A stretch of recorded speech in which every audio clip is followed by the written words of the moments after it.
So it's a pleasure to be here after so many years, and I used to come to Montreal HEC in the early 80s when also I don't know who was here, and then I met many of you. Some of you were in kindergarten at the time.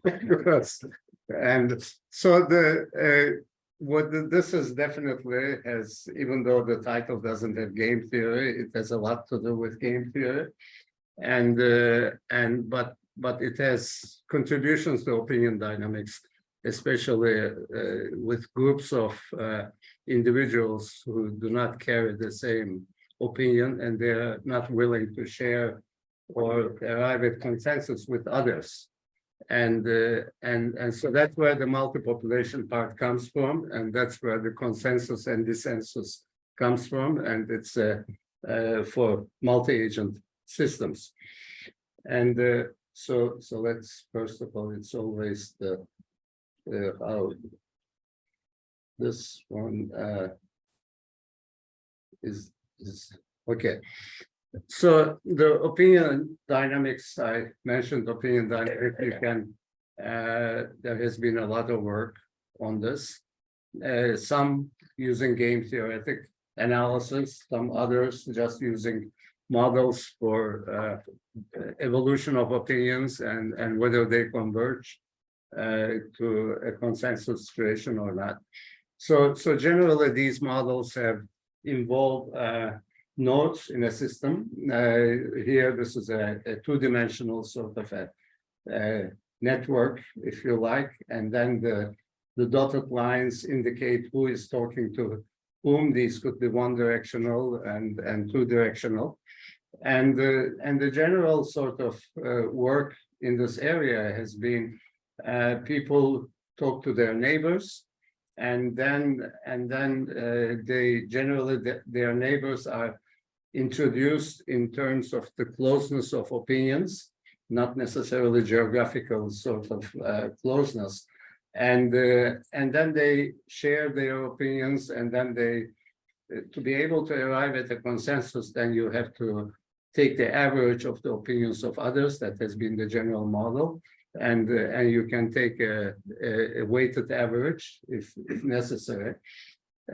But then there's also the possibility of you want to stay away from the opinions of some others, and this particularly happens in the political arena, where those who are with one particular party, and there may be multiple sort of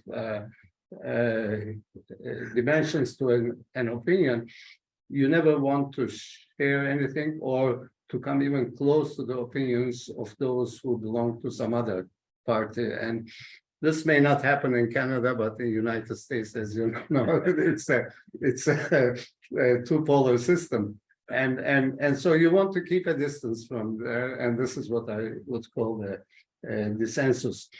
And so one of the models, which is very well known in the area, is due to Hexelman and Krauss, 2002, where they discussed, this is not a game theoretic approach. In the follow-up paper, we introduced some game theory there. And so here, in this model, the opinion of each agent is encoded as a point in a d-dimensional Euclidean space. And then the agents, there are n agents, let's say, and they have a bound of confidence epsilon. What that means is they share opinions and do averaging only if the opinions are close within that epsilon neighborhood or lie in that epsilon neighborhood. And at time in their model, at time t, each agent takes the arithmetic mean of the opinions of its neighbors. And this is the mathematical model. This is what they analyze, and there have been generalizations of this.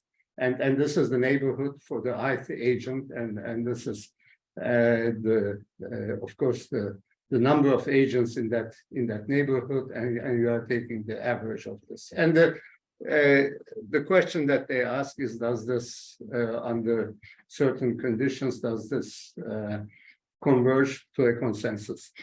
And let me just show you some animation, a very simplistic one. And this is not the purpose of this talk, but just as an introduction. So here you have 5 nodes, and around each node is an epsilon neighborhood. And if another node, if we concentrate on this one, if this node is close, it's within the same epsilon neighborhood, and this one is also. So this node is going to share opinions, take the arithmetic mean with this, all these ones. And then this one, on the other hand, will take the arithmetic mean only with these. So there's a coupling, so that's what makes this, the analysis somewhat complicated. And so after the first step, this is what you would end up with. The nodes come closer to each other. And then at the next step, you have even closeness, and then finally you have consensus, but a 2-point consensus, because this node was never within an epsilon neighborhood during the process of the other nodes. Okay, so this is a simplistic thing. You may view this as dissensus and consensus to 2 different points in the opinion space. So the general question I'm going to address is, how can we accommodate or capture both consensus and dissensus within a single large-scale decision-making formulation? And my sort of suggestion here is that it has to be a game theoretic formulation, where you build in also some optimization and the neighborhood relationships between agents, and this different consensus and dissensus issues could be built into the objective functions of different agents, and so when they belong to different populations. And given, and here is something which, of course, in Canada with Peter Keynes and others, the mean field has been an important topic of study. Naturally, we have to bring in a large number of agents within each population, like think of it as a political party, and this analysis takes us to, or brings about a mean field game sort of direction into the research in these problems. Okay, so after this, following this long introduction, let me share with you the outline of the talk. So I'll first, this may not be necessary for this audience, but I don't know who is on the Zoom on the other end. So I want to give a high-level introduction to stochastic dynamic games, and the challenge that arises when the agents do not share the information, when they have asymmetric information. And then connect this to mean field games, how things could be simplified somewhat if you go to the large infinite population region. And then I'll stay with the linear quadratic framework, and so that we can obtain some explicit results, and then look into the multi-population linear quadratic mean field games, and then talk about the existence and uniqueness of the mean field equilibrium and how that translates into finite population scenarios where you go from a mean field equilibrium to an epsilon Nash equilibrium, and the relationship between epsilon and the size of the population. And then there is the learning as time allows. I will talk a little bit about the learning aspect of this if the agents do not have access to each other's sort of objective functions, or even do not know their own model of opinion development, for example, evolution of the opinion. And what arises is a zero-order stochastic optimization, and reinforcement learning there. And then one has to look into using only finite samples, can you guarantee some convergence or closeness to the optimum solution in these zero-order stochastic optimization RL algorithms? And then I have a few numerical results, graphs to share with you, and then I'll conclude. So game theory, general introduction, is definitely provides the right modeling and computational framework that captures interactions among multiple interacting agents, which we call them also players or actors.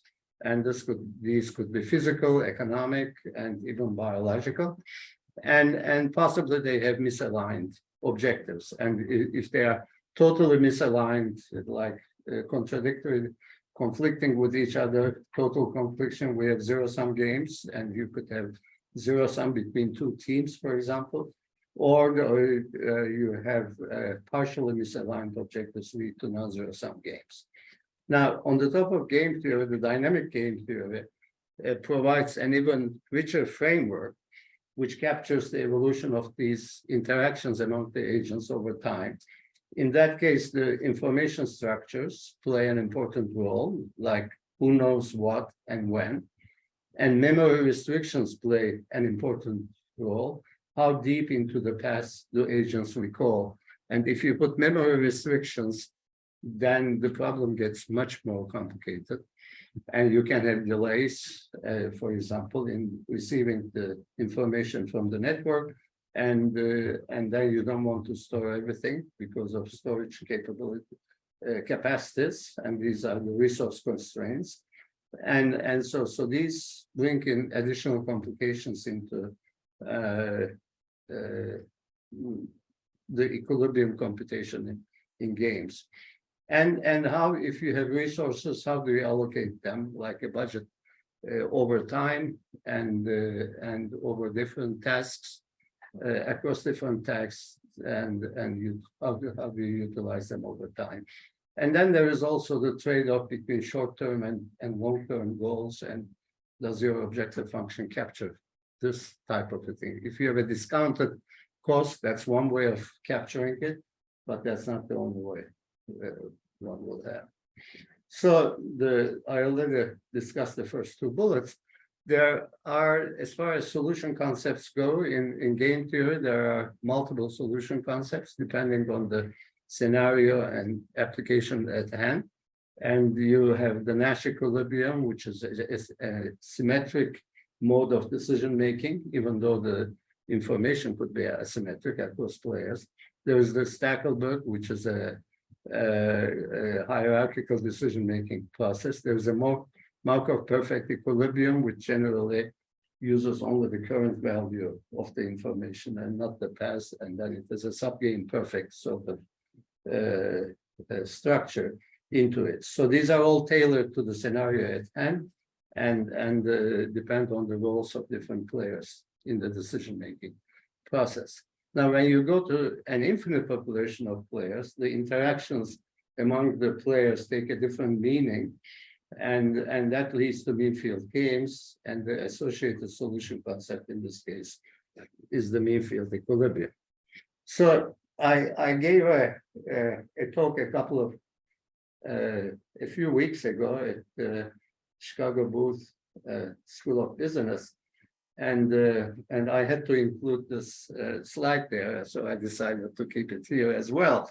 And as you know, the Nobel Prize, Memorial Prize in Economic Sciences, has recognized game theory all along since the early 1990s, when John Nash and Reinhard Selten and John Harsange received the first. I would say Nobel Prize, or Memorial Prize in Economic Sciences, which is primarily on game theory. And since then, there have been several. And the most recent one in 2022, which was announced in November, went to Bernanke, who was the Secretary of Finance in the Obama administration. And then Douglas Diamond, and the reason why I had this is because Douglas Diamond is a professor at the Booth School of Business, and Philip Dybvig. And their work goes back to 1983 on banks and financial crisis, and this provided a new understanding of the role banks play, and which is very much happening today in the United States also, as intermediaries in making the economy work, and it could lead the economy or plunge it into crisis, depending on what strategies you take.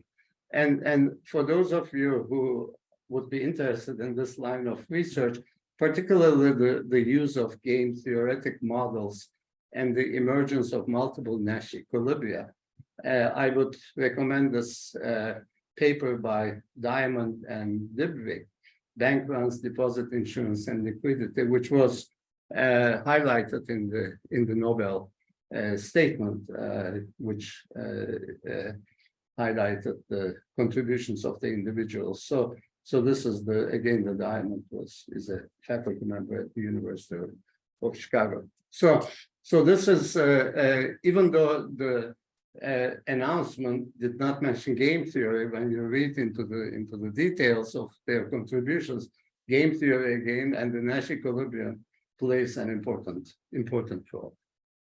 So this particular model, actually, and this is my last bullet here on the slide, it shows how banks' mix of illiquid assets, such as the businesses or mortgage loans, and liquid liabilities, which are deposits which may be drawn at any time, may give rise to self-fulfilling panics among depositors. Now, you can imagine that here we are talking about a very large number of people, because the depositors, it's not a small number. And so even though they do not talk about mean field game theory, I would think that reading this paper, there would be lots of avenues of research where mean field game theory could come in. So it's I would be curious to those of you who are interested if you can see the connection and what additional work could be done. And so let me talk about a little bit about general non-zero-sum stochastic dynamic games with networked agents. So here I have a discrete time model, and which captures the evolution of the state for agent I. So the subscript I stands for the agent, and the second subscript here stands for the time. And so this is the agent I's action, the agent I's state, and this is some sort of an aggregate quantity which depends on the states and actions of other agents, not necessarily of all other agents, but maybe in a networking environment, only those who are in a neighborhood of agent I. And then I denote without a subscript I here the state, the composite state of all these. So this is the state dynamics, and as I indicated, the neighborhood interactions would be as part of it. For example, you can have the CIT, this function could depend only on the states and actions of the agents in the neighborhood of the ith agent. Okay, and you could, as one special case, this could be just the average of the states. It may not involve the actions, but the average of the states of these agents in the neighborhood. So there are, as I indicated, the information structures play an important role, and those that are commonly used are the closed-loop perfect state information, and where you have access to the states of all agents. The ith agent has access to the states of all agents going back, so the memory in this case grows. You can put restrictions on this, which makes this, in terms of the memory, which makes it a much more difficult problem. And for some classes of games, one can actually show that all you need is the current value of the state, and this is the Markov perfect equilibrium. which I indicated, but you need a special structure here. And then I forgot to mention that the W here is a noise. And generally in these models, one takes W as an additive sort of disturbance on the state, and with zero mean and some variance could be taken to be Gaussian, or it could be in finance models, it could be a multiplicative sort of appearance it could show in this dynamics. Another one is partial local state information. This is the one that's most relevant to network games, because each agent has only access to his own state, and again with memory, which is growing, and these are difficult problems, because then you have to second guess what the other agents have been doing, particularly if you have coupling in your objective functions. And then there is the measurement feedback. You do not have perfect access to X, but you measure X, your own state, as well as possibly the states of your neighbors through a noisy channel. And the V in this case is noise. Now there's another class of information structures which have been quite recently has received attention, and that's one which is called open loop adapted information structure, where the adaptation is to the noise. And in other words, you don't observe the states, but you only observe the evolution of the noise.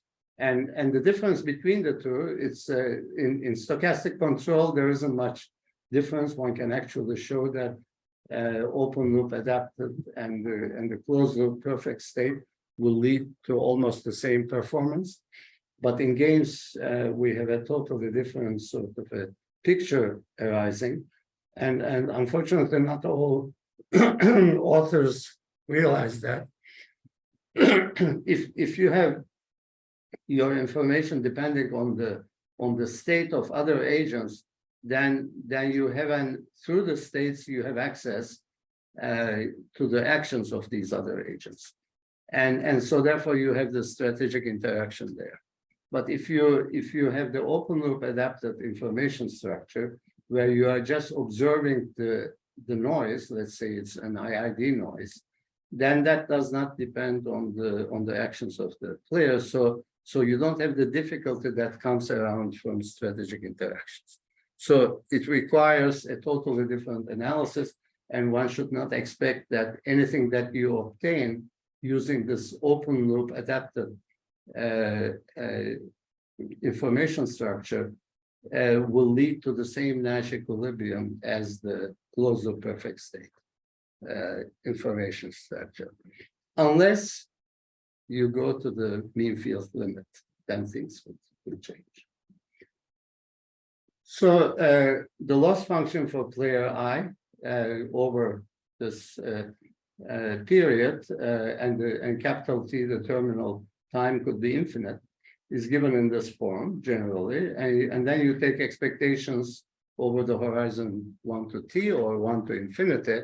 When you restrict the controls to be implemented, generated by specific policies, and the policies have to be consistent with the underlying information structure, then what you end up with is a normal form of the game, and which could be very complicated, but it's a very convenient framework in which you can bring in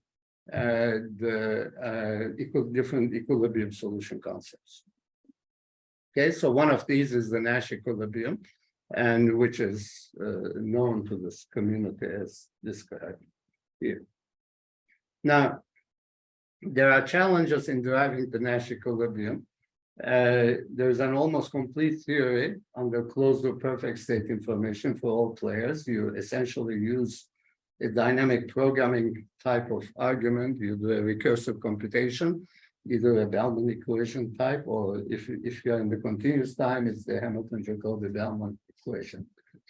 And with open loop information, you can use the maximum principle or the stochastic maximum principle to obtain the solution. And with this adapted open loop, again, there is the stochastic maximum principle which comes into play. And this is all discussed in this book that was mentioned in the introduction. Now, if we have other types of dynamic information structures, such as local state, decentralized, or measurement feedback, these problems are extremely challenging and possibly infinite dimensional, the solution, even if Nash equilibrium exists and unique. And this is, I'm talking about finite population games. And even in the linear quadratic case, for example, if one player has closed loop perfect state information, another player has open loop information, yet another one has delayed information, how to obtain the Nash equilibrium is extremely challenging. Now, why is that the case? It's because of strategic interaction. So if I am a player and I have only access to my own state, or either through a noisy channel or through other means, but if I'm coupled with the states of other agents, then I would like to know what those states are, because that will improve my performance. But because of the coupling, there is some partial information that leaks to me about the other agents, but that's not perfect information. And so therefore, I have to guess in some sense what the state has been based on which the actions of other agents had been determined. But all players could be doing that. And in fact, the players would be not only second guessing, other players would not only be second guessing what my state is, but they would be second guessing what I think of their state is.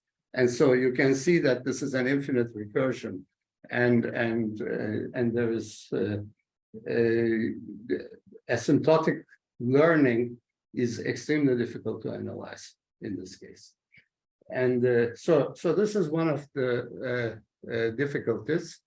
And the answer to this, and this is a success story for the mean field games, is that I don't need to know the state of other agents specifically if there is a very large number of them, because what each individual one does has only an infinitesimal impact on the outcome. And so we lift the n-player game to an appropriate infinite population one, assuming that one exists. And so you need some structural assumptions there. And that will have to respect the neighborhood relationships. And in that case, each generic agent faces a stochastic control problem, confronting a subpopulation, if you have multiple populations, where this what summarizes the actions of other agents of the states is an exogenous quantity to any particular agent and is not affected by the agent's actions. And for example, if you have a local state, this is something I discussed earlier, then the CIT, if you have this type of a structure, the average of the states of that of all agents in the neighborhood, and if NIT is very large, even going to infinity, then the conditions here are satisfied. And the loss functions that could be here, I had this term which depends on the states and actions of other players. And again, if you replace KIT with the average of the states, you could have the average of the actions as well. Again, when the neighborhood is large, then that again satisfies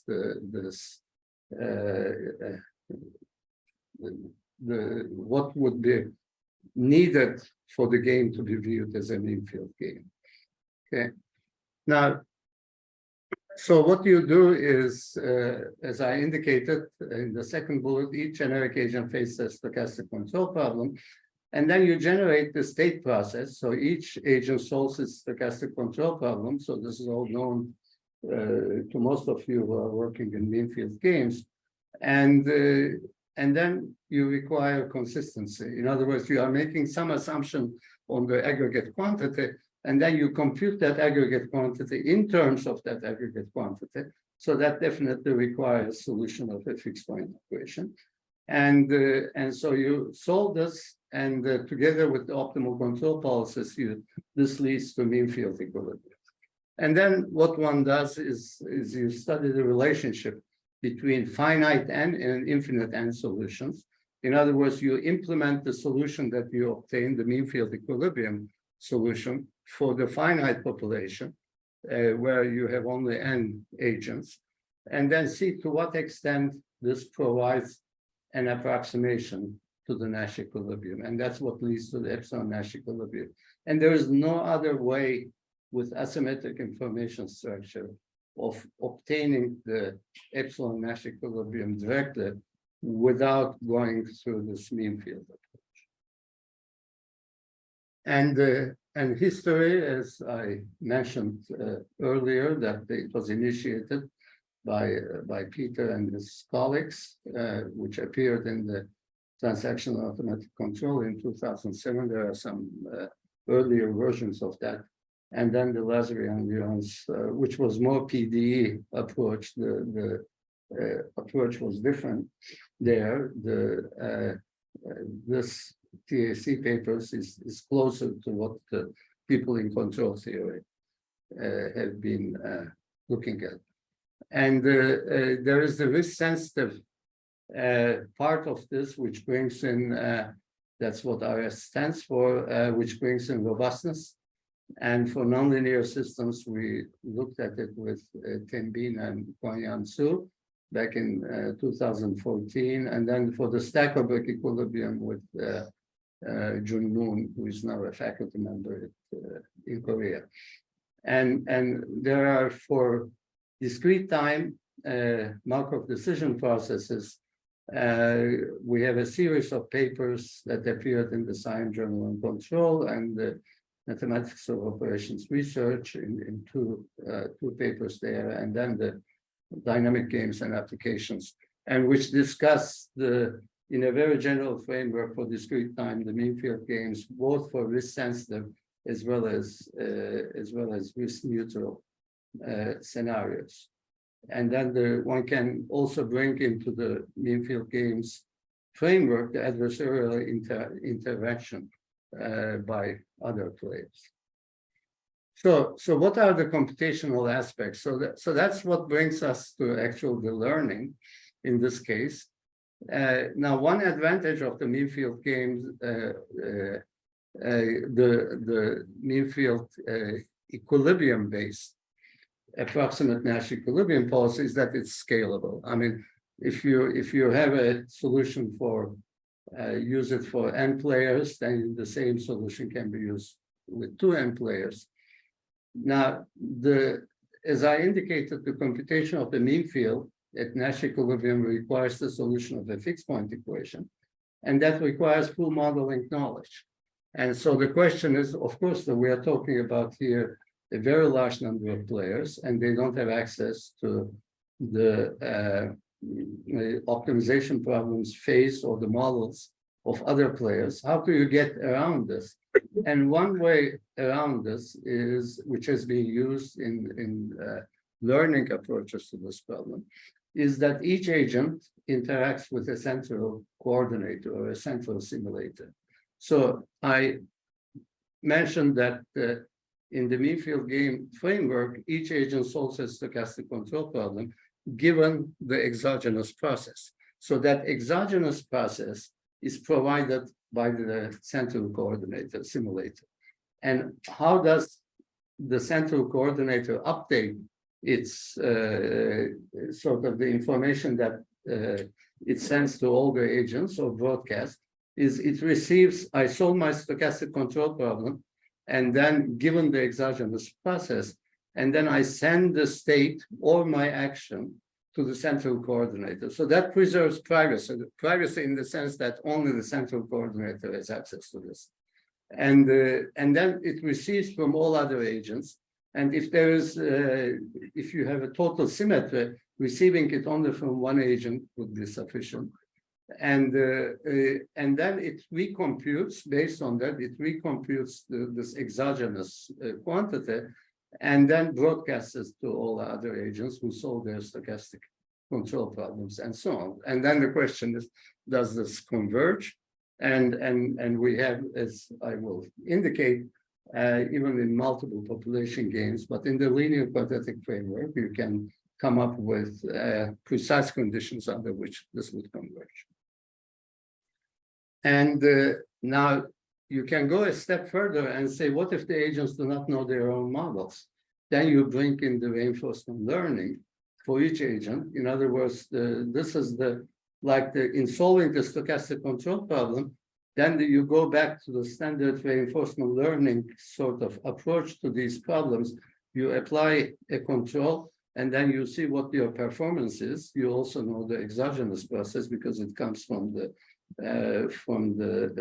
central coordinator, and then based on that you do an inner sort of an iteration, and then based on how your performance changes, then you update your control. So that's the part of the reinforcement learning, and this is what the latter part of the talk, if I have time, will address within this linear quadratic consensus formation setting, and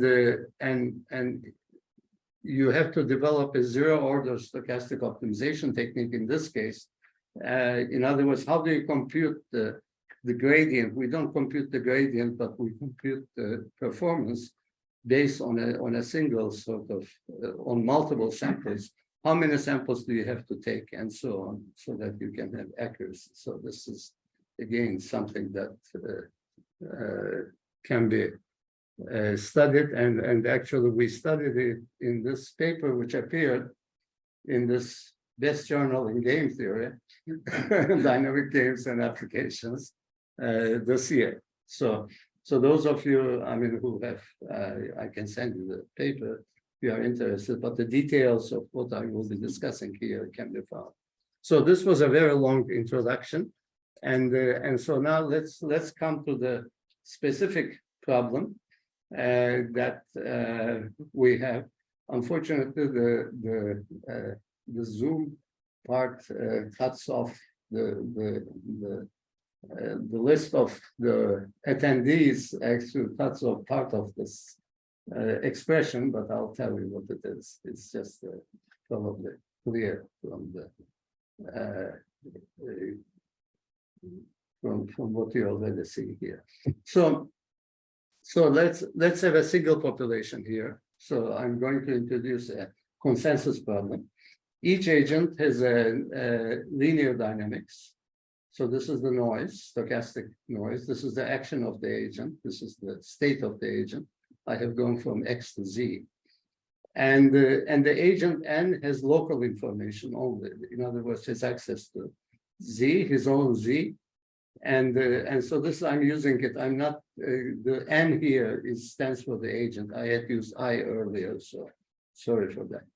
And so each agent has access to, knows the past actions that he has applied, and which is embedded here, and then the current value of Z. And note that this is local information. If I introduce, of course, there is no coupling with other agents here. Now, the coupling comes in, this is a consensus problem, where each agent, the nth agent, this is a single population, I'll shortly come to the multi-population model, and each agent wants Z to be as small as possible, the state, wants to spend as little effort as possible. This Q and CU, you can assume them to be positive definite, and then wants to be as close to the average states of other agents as possible. So this is a norm. So what's missing is the closing of the norm squared. And so note that the coupling, if I did not have this term, then these would be independent stochastic optimization problems of the similar, of the standard type. Because of this coupling, the agents have, the Z's are coupled, And so therefore, this couples the optimization problems faced by the agents. And because of that, and since we have local information, if with a finite number of players, if there is no theory which will tell me how I can solve this problem, because the second guessing issue arises. Because clearly I need to know something about, let's say that there is only one player here, I mean, in this neighborhood, then I have to know what the other player's state has been, okay? But I don't have access to this information. So this is the regulation term again, and this one is the consensus term. And so you can introduce the Nash equilibrium under this given information structure. I'm using pi in this case for the policy, which is consistent with the local information that the agents have access to. And so we go, as I indicated, we go to the infinite agent limit, and that takes us to a mean field, and so therefore the only thing is that here the average is replaced by the mean field. This is the exogenous process, which I had indicated. Again, so you have the regulation, you have a consensus, and this is like a target tracking problem now. You want to track this mean field term. And I mentioned the general sort of approach to obtaining the mean field equilibrium. And first let's talk about the second bullet. What you do is given the exogenous process, each agent, and in this case, we have a generic agent because their dynamics are symmetric across all agents, and solves a minimization problem. And so therefore, for each Z bar, which is the mean field, you obtain the best policy for that agent, which is phi of Z. And now this phi of Z, you substitute into this equation, and then you obtain a relationship, a mapping from the policies to Z bar. And the Z bar has to be consistent with phi. And so therefore, so this is the policy at mean field equilibrium, and this is the Z bar star is that exogenous, that average term at the mean field equilibriums, and this tuple constitutes a mean field equilibrium. Okay, so this way you can solve the fixed point equation.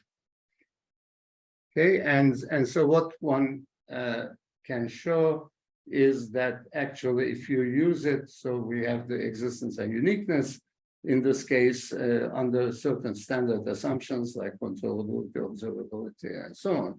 And then the question is, what happens if you implement that policy, use that policy in a finite population game? And in that case, the amount that we are using, so you obtain an epsilon Nash equilibrium, and it's in the order of 1 over square root of I. Okay.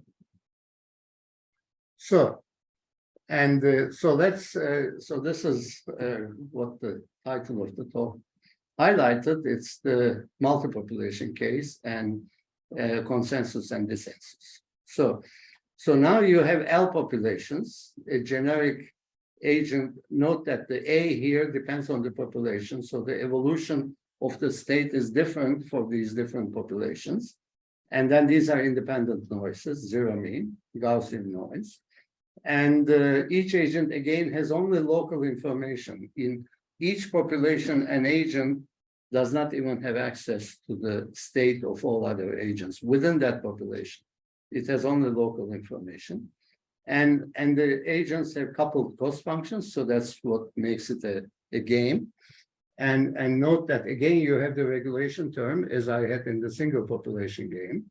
And you have the intra-population consensus. Each agent in population L, so the second index here stands for the population, and is the agent in that population.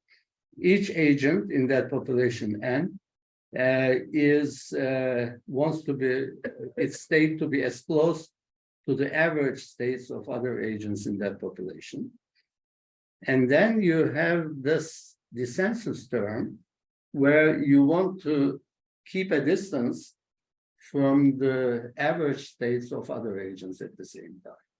And this beta here is a positive quantity. So here you may view this as a consensus to a biased version of this, or you want to guarantee that you are staying away by a distance of beta from the average of other agents. And these are in your neighborhood. The populations, you don't have to take into account the entire sort of L populations, but only those that are in your neighborhood. And the beta, note that the beta depends on L, on the population itself. So you want to maintain, in general, unless it's independent of L, you want to maintain different sort of distances or separations from different populations. Okay, so that's the we want to solve this problem, and again, when you lump everything together, the Nash equilibrium is defined in precisely the way that I had introduced it earlier, and for each, this is for an agent in L population and nth agent in an N population game. When you have the total number of agents in the entire sort of L populations is capital N. That's what this capital N stands for, and so you have the standard epsilon Nash equilibrium definition here. So what you do, as I had indicated earlier, very similar. You have this regulation. So you go to the infinite. Again, this is an extremely difficult problem to solve as a game. There is no general theory. So you therefore go to the mean field game limit, where you let the number of players in each population go to infinity. So you have again this regulation term, and then you have the intra-population consensus, as we had earlier, and the difference in the multi-population case is that you have the inter-population consensus, or what I would call the dissensus term, and note that here the Z bar is the Z bar of population L, whereas here the Z bar is that of population K, where K belongs to script LL, which is the neighboring populations of that particular agent L. So you again have to go for optimality. A generic agent in each population solves a stochastic control problem, and then you go for consistency. But the difference here is that you have L different. If you have L populations, you have L different mean fields. Okay. And so what one can show is that there exists a unique mean field equilibrium when you have controllability and observability assumptions. And the equilibrium, since we have a linear quadratic framework, is of the same form, of this form. The mean field, evolution of the mean field, and note that I have what I have done here, the Z bar is a composition of the Z bars of individual populations. And so it satisfies an affine sort of evolution, where the C star would have been 0 if betas had been 0. So the reason why I have a C star here, and the reason why I have this K star L2 here, is because of this dissensus term.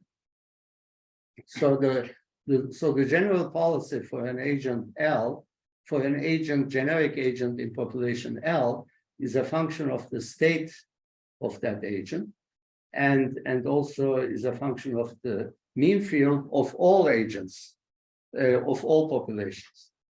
And then there is a term here. So you have to compute these three terms as well as the F star and C star. So these are the linear terms that we have. And then these are the offset terms, which are there because of the beta. So the outline of the proof in this case is the existence, uniqueness, and affineness of the mean field is proved using a probabilistic approach. And the equilibrium controller is this stochastic control problem you solve is a solution to a linear quadratic affine tracking problem. And this is obtained, the solution is obtained using a stochastic maximum principle. Since this is a stochastic control problem, you can use stochastic maximum principle and then have a feedback representation of the solution. Now, the implications of this proposition that I had earlier on the previous slide is that the mean field has deterministic affine dynamics. All the coefficients can be computed offline, provided that you have access to all the parameters. And the controller is causal, and it's distributed and is affine. Okay. Now, the causal controller allows for reinforcement learning in a non-stationary setting. Now, let me say a few words here that in general, if you want to use reinforcement learning in multi-agent systems, you run into problems if you want to extend the techniques of reinforcement learning from single-agent systems. Because normally what is done is in single-agent systems, you interact with the environment. You pick a policy or an action, and then you see what your reward is. And based on what happens in the environment, but you don't know what the environment is. But the general assumption is that the environment is stationary. And now you come back and you update your policy, but you know that the environment is not going to change. Now, in a multi-agent system, when you are doing your updating, then other agents are also doing their updating. So even if the environment independent of the agents is stationary, this brings non-stationarity to the environment. And you don't know what the other agents are doing. So that has been a main challenge, actually. But we have been able to resolve those details are in the paper in this linear quadratic consensus dissensus problem because of the structure of the policies. Now, the next question is, as in the single population game, is if I apply the solution which I had, this affine solution, to the finite population game, then how much do I lose? Is that what sort of an epsilon Nash equilibrium, if any, I would obtain? So what we have been able to show is that epsilon, you'll recall that in the single population game, it was in the order of 1 over square root of n. The size of as n increases, of course, that epsilon goes to 0. In this case, it's 1 over square root of the minimum size of the population that is in your neighborhood, that you are interacting.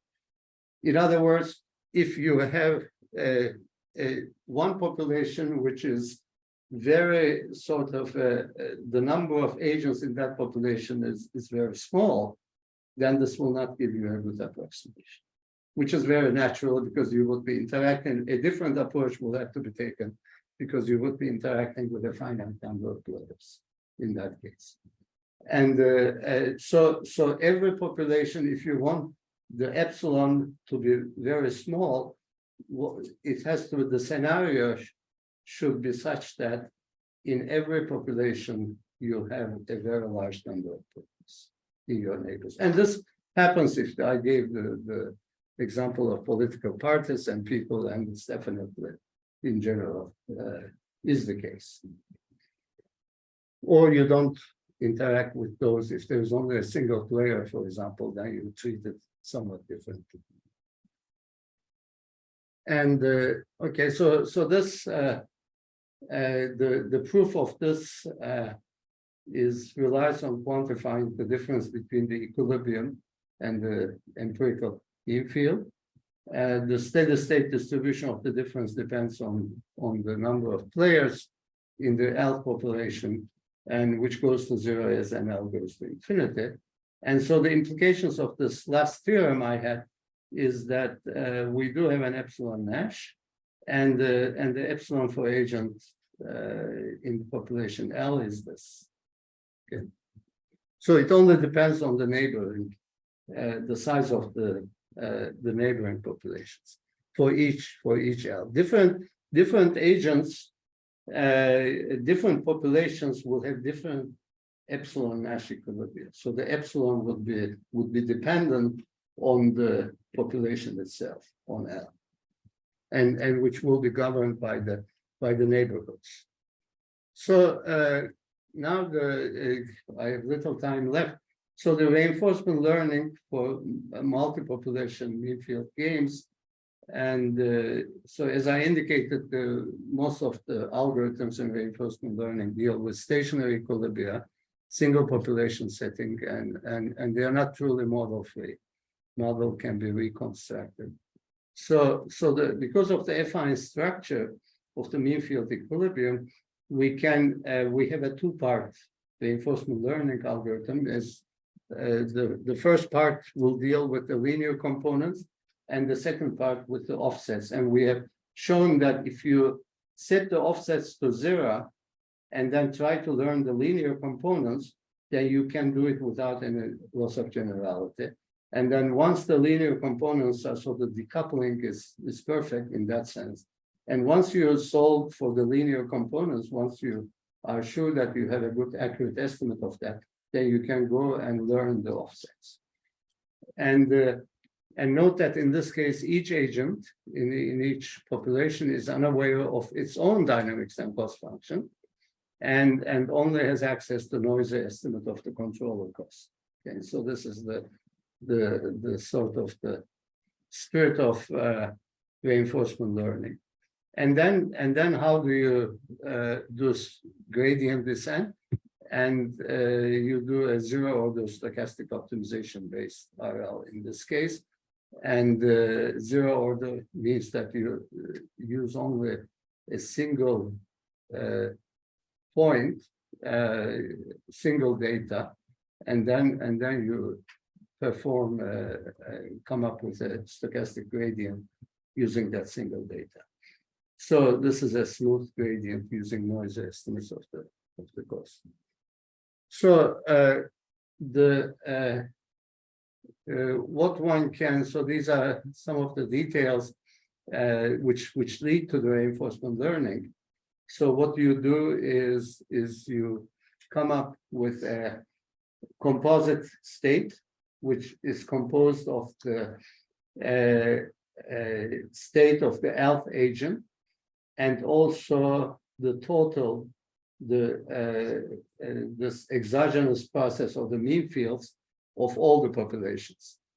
And so therefore this is a much higher dimensional term. And so you can write it in this form. And essentially you have a noisy system which is driven by the control input U, and this is the state, and this is a constant which is due to the bias term.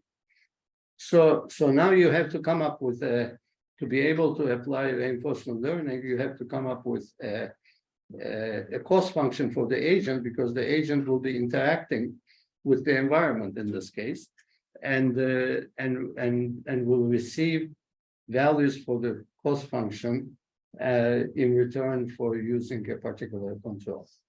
And the cost function is given in this form, and the beta is the bias term, is based on this bias term. Okay, so we are naturally seeking a solution in the space of affine controllers. So this is different from the other reinforcement learning algorithm where you don't know what the optimal controller would be. But in this case, we already know that the structure is this. So what we need to learn is K and the scale. So this is the offset term, and this is the term that multiplies the individual state of an agent in population L and the composite mean field. Okay, that's all in XL. And so when you write this down, you can actually show that the cost can be decomposed into this form where it depends, the first term depends on this linear gain term. The second term depends on this one as well as this one. And then some bias which doesn't enter into the optimization. And if we let this term to be equal to 0, as I said, you have decomposition or decoupling.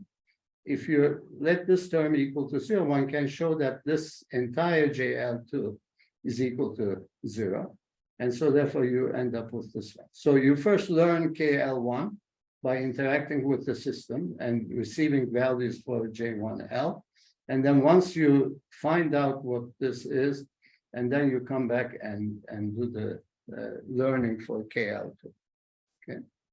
And then there is are some not conditions, but something that one can prove. You need Lipschitzness and gradient domination in order for this to converge. And so I'm going to skip this. Yeah, 5 minutes. Yes, I think I'm going to skip this. I mentioned that there is a central simulator that you have to interact with in order to compute in order to receive the Z bar. And so different agents in the population proceed with that learning process and then send their states to the central agent who computes Z bar L and broadcasts it. And so these algorithms you'll find in the paper itself. I'm not going to, in fact, part of it is not shown. And this is the zero order stochastic optimization algorithm, which depends on a number of parameters. So this is how you compute the gradient. Okay. And R here is the norm on the perturbations. And so I'm going to skip this. As I indicated, we have finite sample convergence results as well, which depends on the parameters of the problem and two involved at this point, but you have to show that your reinforcement learning algorithm gives you an accurate estimate. So that's in terms of epsilon1, for example, in this case. If you have a linear mean field trajectory, you specify epsilon1 and then you stop the algorithm at that point. And then you have an epsilon2 for the other part of for JL2. Okay, if you are happy with epsilon1 and epsilon2 approximations, then you stop it at that point. So I'm not going to finite sample guarantees. So I'll just conclude. So what I address is multi-agent reinforcement learning from a mean field gain perspective, which involves heterogeneous agents which are grouped in populations. And I discussed the existence, uniqueness, and affine structure of the mean field equilibrium, and also the epsilon Nash guarantees. And we have a two-part reinforcement learning algorithm to estimate the mean field equilibrium. And the affine structure has allowed us to be able to do this in spite of the non-stationarity of the environment. And we actually, in the RL algorithm, we have used zero-order stochastic optimization techniques and also provided finite sample convergence guarantees. And I didn't discuss the numerical analysis. So this opens the door for extensions in many different directions. One is robustness. One way of, as we have done earlier in other settings, with sensitive objective functions you can introduce and then study robustness of these algorithms. you can have imperfect local state measurements for the agents, then you have to do some filtering. And the one important challenge is here, I assume that the populations are fixed in advance. In other words, the populations do not change. Now, they could change at a higher level. Some people could drift from one population to another population, depending on external events. And that has to be done on a different time scale.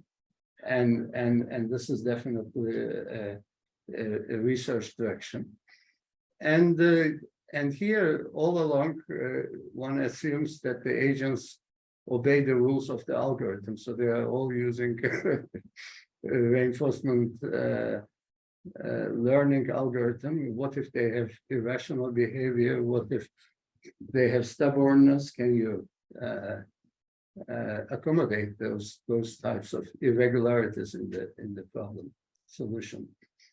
I haven't discussed the hierarchical decision structures and how one can incentivize agents toward a truthful revelation of their behavioral sort of assumptions, and the more general nonlinear models. And in that case, you have to do some parametrization in order to learn the mean field equilibrium. So I'll stop here. Thank you very much.